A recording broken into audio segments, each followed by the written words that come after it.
कहानी गरीब की बेटी। एक बार की बात है, एक गरीब लड़की रीना व उसकी माँ लक्ष्मी सड़क पर जा रहे थे। वह अपने गांव से काफी दूर पहली बार इस शहर में आए थे। कुछ आगे आकर वह दोनों एक चाय वाले की दुकान पर रुक गई। कुछ पल यहाँ वहाँ देखने के बाद लड़की की माँ लक्ष्मी दुकान वाले के पास पहुंची और उससे कहने लगी, भैया, हम आज ही सोनापुर गांव से आए हैं। हमारा इस शहर में कोई भी नहीं है। क्या आप मुझे अपनी दुकान में कुछ काम दे सकते हैं जिससे मैं अपनी बच्ची का पेट भर सकूं?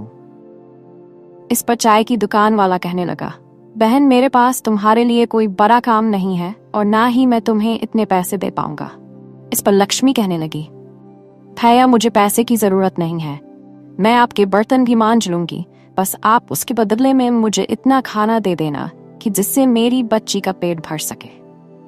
दुकान वाला कहने लगा, ठीक है बहन, लेकिन तुम रहोगी कहाँ? इस पर वह बड़ी मायूसी से कहने लगी, भैया, मेरा इस दुनिया में कोई नहीं रहा, क्योंकि रीना के पिता का देहांत हो गया है, जिसके बाद मेरे ससुराल वालों ने मुझे और मेरी बेटी को धक्के मारकर घर से बाहर कर दिया है।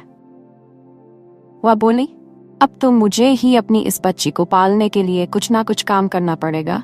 आपको मंजूर हो तो मैं आपकी इस दुकान में ही सो जाऊंगी। सुबह जब तक आप अपने घर से आएंगे तब तक मैं आपकी दुकान में झाड़ू, पोंछा वो बर्तन साफ कर दिया करूंगी। इसके बदले में आप बस मेरी बेटी को कुछ खाने को दे दिया करना।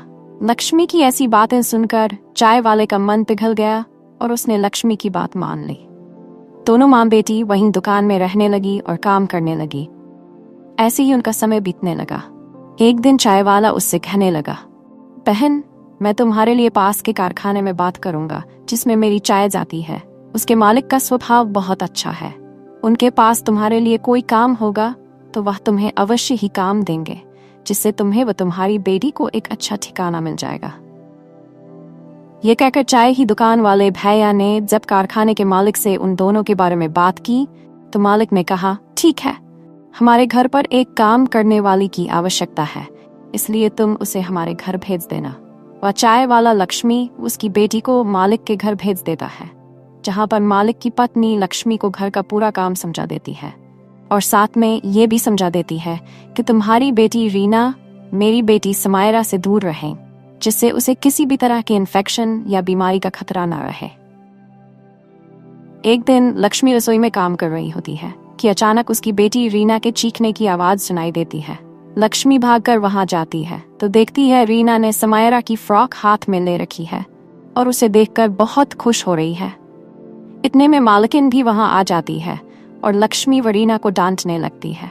वह कहती है, लक्ष्मी, मैंने तुमसे कहा था ना कि समायरा की किसी भी चीज को मत छूना और उससे दूर रहना। ये कहते हुए मालकिन समायरा की उस फ्रॉक को रीना को ही दे देती है और कहती है, अब इस फ्रॉक को तुम ही पहनना। ये कहते हुए गुस्से से ये कहते हुए चली जाती है।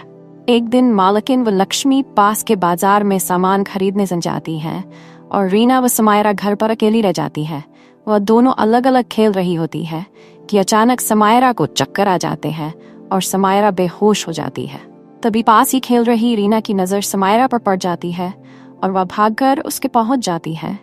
रीना समायरा के ऊपर पानी की बूंदें डालती है जिससे उसे होश आ जाए, पर समायरा अपनी आंखें नहीं खोलती।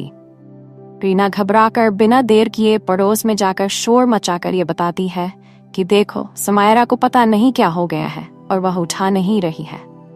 उनके पड़ोसी आकर जब घर में देखते हैं तो वह समायरा की हालत देखकर जल्दी से डॉक्टर को बुला लेते हैं। कुछ ही देर में डॉक्टर वहां आ पहुंचते हैं और समायरा को इंजेक्शन लगाते हैं जिससे वह होश में आ जाती है। कुछ देर बाद मालकिन व लक्ष्मी भी बाजार से लौट आती है और घर पर पड़ोसियों को देखकर घबरा जाती हैं।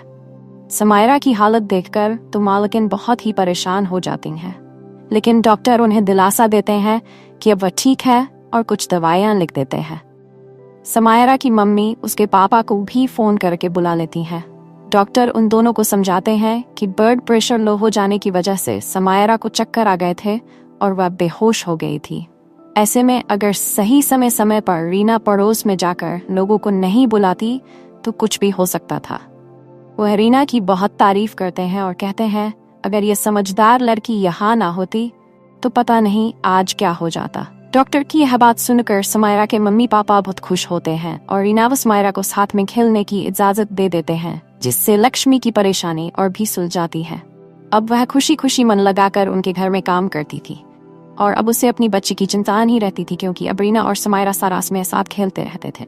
इस प्रकार एक गरीब माँ और उसकी बेटी जिसका कोई सहारा नहीं था, उन्हें सहारा मिल जाता है और खुशी खुशी उसका जीवन व्यतीत होने लगता। इसलिए हमें कभी भी जीवन की कठिनाइयों के सामने हिम्मत नहीं हारनी चाहिए और डटकर उनका सामना करना चाहिए।